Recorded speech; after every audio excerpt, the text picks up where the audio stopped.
Welcome back. સમાચાર હવે અમદાવાદથી, જ્યાં સીએમ ભૂપેન્દ્ર પટેલના હસ્તે ખેલ મહાકુંભ 2.0 નો પ્રારંભ કરવામાં આવ્યો છે।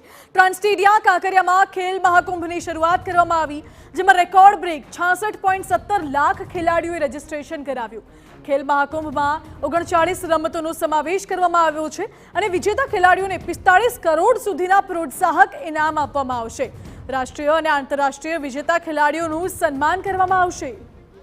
सचिव श्री अश्विनी कुमार ने माननीय मंत्री श्री हर्षभाई संघवी मुख्यप्रधान भूपेन्द्र पटेलના હસ્તે ખેલ મહાકુંભની શરૂઆત કરવામાં આવી। ખેલ મહાકુંભ 2.0 નું પ્રારંભ કરવામાં આવ્યું છે। રાષ્ટ્રીય અને આંતરરાષ્ટ્રીય ખેલાડીઓનું સન્માન કરવામાં આવશે। મહત્વનું છે કે 39 જેટલી રમતોનો સમાવેશ કરવામાં આવ્યો છે ખેલ મહાકુંભમાં, જેમાં ખેલાડીઓ રાજ્યના સ્તરે અને આંતરરાજ્યના સ્તરે ગેમ્સ રમશે અને વિજેતા ખેલાડીઓને પ્રોત્સાહક ઇનામ પણ આપવામાં આવશે। 66.17 લાખ જેટલા રેકોર્ડ બ્રેક ખેલાડીઓએ ખેલ મહાકુંભ 2.0 માં રજીસ્ટ્રેશન કરાવ્યું છે।